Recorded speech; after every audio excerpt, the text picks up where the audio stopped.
नमस्कार दोस्तों, स्वागत है हमारे चैनल बैंक बडी इंडिया में। और आज की वीडियो में हम बात करेंगे कि केवाईसी क्या होता है और बैंक वाले आपसे केवाईसी क्यों मांगते हैं। देखिए, आरबीआई ने सभी बैंकों को इंस्ट्रक्शंस दी हैं कि जब भी वो कोई नया अकाउंट खोलते हैं या फिर कोई एग्जिस्टिंग अकाउंट को ज्वाइंट अकाउंट करते हैं तो अकाउंट होल्डर की केवाईसी लेना जरूरी है।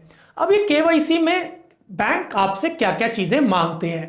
देखिए, केवाईसी में बैंक आपसे आपकी फोटोग्राफ्स, आपकी जो आइडेंटिटी प्रूफ, चाहे वो पैन कार्ड है, आधार कार्ड है या पासपोर्ट है या आपका ड्राइविंग लाइसेंस है या आपका वोटर कार्ड है, इसके साथ साथ आपका एड्रेस प्रूफ, यानी जिस जगह पे आप रह रहे हैं उसका एड्रेस प्रूफ आपसे मांगा जाता है।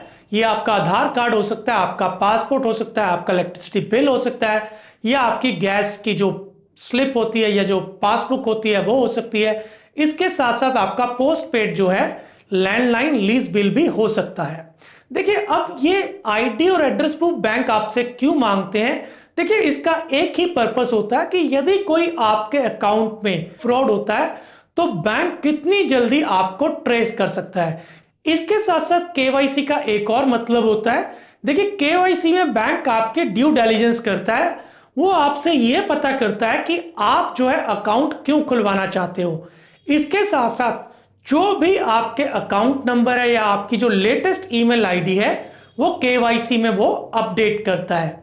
देखिए, इसके साथ बैंक को ये बहुत ज्यादा परेशानी का सामना नहीं करना पड़ता यदि कभी बैंक इस सिचुएशन में आता है कि जब बैंक को इमीडिएटली आपको कांटेक्ट करना पड़ता है। तो यदि बैंक ने आपकी केवाईसी की हुई है तो बैंक जो है आपके लेटेस्ट फोन नंबर या ईमेल आईडी से आप तक पहुंच सकता है, यानी जो कम्युनिकेशन होती है वो बहुत आसान हो सकती है। अब हम समझते हैं कि केवाईसी करवाते समय आपको किन चीजों का ध्यान रखना है। देखिए, जब भी आप अपनी केवाईसी बैंक को कर रहे हैं तो आपको इस चीज का ध्यान रखना है, जो भी लेटेस्ट अपडेटेड आपके फोन नंबर्स हैं जो सिर्फ आपके पास रहते हैं, आप केवल उन्हीं फोन नंबर्स को दें।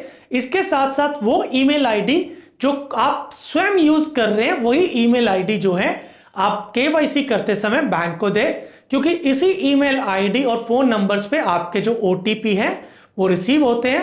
और आज की डेट में, क्योंकि आज जो है मोबाइल बैंकिंग या इंटरनेट बैंकिंग का जमाना है, तो कोई भी व्यक्ति, यदि किसी व्यक्ति के पास आपका ईमेल आईडी और फोन नंबर का एक्सेस है तो आपके अकाउंट में वो फ्रॉड कर सकता है। इसके साथ साथ केवाईसी इसलिए भी बहुत जरूरी हो जाता है कि इसमें जो आपका अपडेटेड एड्रेस है, यानी जो आपका करेक्ट एड्रेस है, वो बैंक को पता होता है। और किसी भी सिचुएशन में जब भी आपकी कोई नई चेकबुक आनी है, कोई एटीएम कार्ड आना है, तो आपके सही पते पे जो है वो पहुंच जाए। इसके साथ साथ बैंक कई बार अकाउंट ओपनिंग के बाद भी आपसे केवाईसी डिमांड करता है। ऐसा इसलिए हो सकता है कि यदि आपका अकाउंट जो है डोरमेंट हो गया है, यानी 2 साल से आपने अपने अकाउंट में कोई भी ट्रांजैक्शंस नहीं की है, तो उस केस में बैंक जो है आपसे फिर से री केवाईसी डिमांड करता है और आपका अकाउंट एक्टिव करता है। इसके साथ साथ आरबीआई ने बैंक को कहा कि आप अपने कस्टमर्स को 3 कैटेगरी में डिवाइड कीजिए, यानी high risk category, medium risk category और लो रिस्क कैटेगरी। तो यदि आप हाई रिस्क कैटेगरी में आते हैं तो बैंक जो है हर 2 साल में आपकी जो री केवाईसी कंप्लीट करता है, यानी हर 2 साल के बाद वो आपसे केवाईसी डिमांड करेगा। और यदि आप लो कैटेगरी में आते हैं तो जो बैंक है वो आपसे 8 या 10 साल के बाद जो है केवाईसी डिमांड करता है। देखिए, इन सभी जो केसेस में बैंक जो है अकाउंट ओपनिंग के बाद भी आपसे केवाईसी डिमांड करता है। इसके साथ साथ यदि बैंक को किसी भी ट्रांजैक्शंस या आपके जो अकाउंट में जो भी ट्रांजैक्शंस हो रही है या उसका जो पैटर्न है उसमें कुछ भी संदेह लगता है तो उस केस में भी बैंक स्यू मोटो में भी आपसे जो है केवाईसी डिमांड कर सकता है। तो दोस्तों, यदि बैंक आपसे केवाईसी डिमांड कर रहा है तो घबराइए मत। आपको सिर्फ बैंक में विजिट करना है, अपनी फोटोग्राफ, अपना आईडी प्रूफ और एड्रेस प्रूफ देके अपने जो लेटेस्ट फोन नंबर हैं उनको अपडेट करना है। इस वीडियो में बस इतना ही।